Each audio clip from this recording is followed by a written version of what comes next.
Hello, my name is Ryan and welcome to ET2's Installation Spotlight. Today we are going to highlight key installation notes for the Flute collection. Let's get started. The electrical load is a sophisticated system. It's important you don't cut any pendant wires as there's ample room to store any excess wire inside the canopy.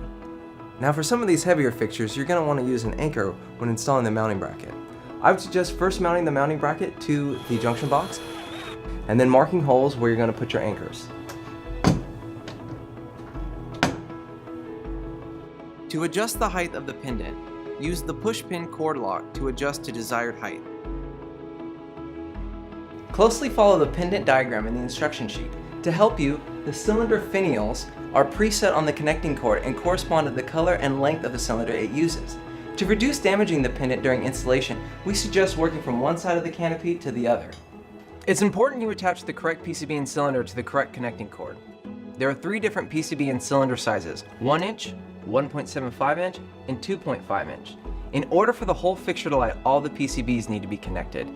Each size uses a different wattage, so if the pendants are not on the correct cord, the fixture may malfunction or not light at all.